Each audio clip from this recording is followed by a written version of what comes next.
Halo semua, pada video kali ini saya Novi Ramadanita NPM 2005-10-133 akan menjelaskan tentang tugas rekam ruang 6, yakni bangunan publik yang memiliki wujud olahan akulturasi simbol budaya setempat dengan fungsi bangunan modern. Sebagai objeknya adalah kantor PT Perkebunan Nusantara 11 Surabaya.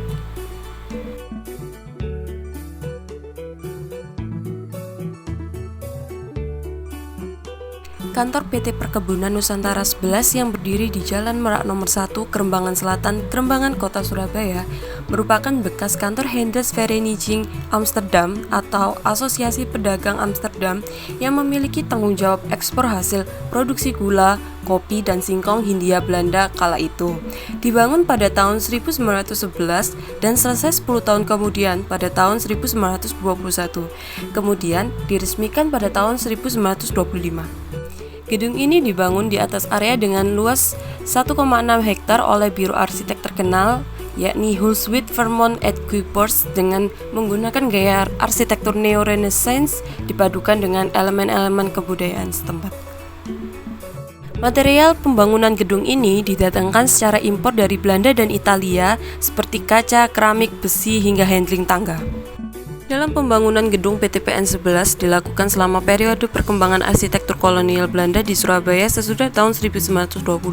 Dalam periode tersebut, sesuai dengan ciri khas dari setiap karya biro ini, perancangan sebagai penarus langgam art and craft berpadu dengan elemen-elemen lokal setempat. Bahan dan konstruksi atap serta lantai sebagian besar diimpor langsung dari Belanda. Gedung ini menghabiskan konstruksi sebesar 3.000 meter kubik beton dan masih tetap kokoh sampai saat ini. Kendati orang Belanda, sang arsitek membangun gedung perdagangan menggunakan unsur lokal Indonesia dan Timur Tengah. Turut pula khas bangunan tropis yang tampak dari mayoritas jendela yang terbuka dan dipayungi dengan sosoran penahan cipratan air hujan. Kemudian terdapat penggunaan kaca patri yang diletakkan pada dinding-dinding lantai 1. Dari satu bagian jendela ke bagian lainnya terdapat perbedaan pada gambar inti di kaca patri tersebut. Yang paling ikonik adalah peletakan simbol Sura Ingbaya yang merupakan simbol dari kota Surabaya. Kemudian masih ada tangga putar yang diletakkan di bagian kanan dan kiri bangunan di setiap lantainya.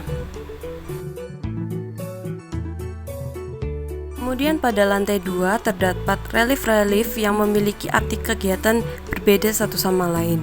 Relief tersebut diselesaikan oleh seniman berkebangsaan Belanda bernama Wijnand Otto Jan Nieuwenkamp. Terdapat relief yang menggambarkan suasana memanen getah karet, memanen teh, memanen singkong, memanen tebu, dan memanen kopi yang notabene merupakan komoditi utama pada saat itu.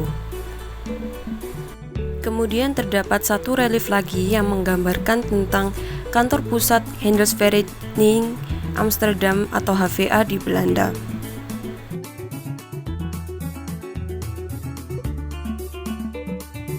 Pada anak tangga dan kolom, kita dapat melihat terdapat ukiran-ukiran yang memiliki bentuk seperti ukiran flora pada ukiran-ukiran dari Pulau Jawa.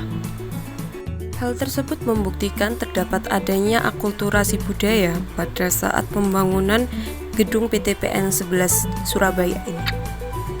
Pada masa kemerdekaan, gedung ini sempat digunakan sebagai gudang senjata Angkatan Darat Jepang di Jawa Timur yang dipimpin oleh Mayor Jenderal Iwabe. Namun, pada tahun 1957, gedung ini menjadi milik pemerintah Republik Indonesia setelah seluruh aset perusahaan Belanda dinasionalisasikan.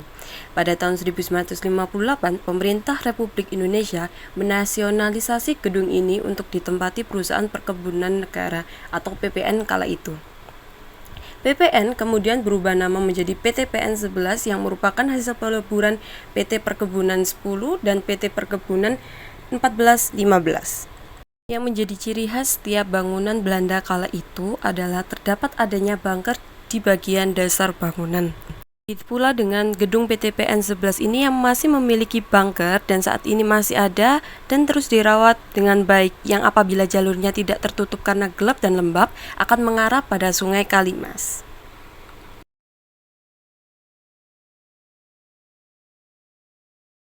Sekian video dari saya, terima kasih.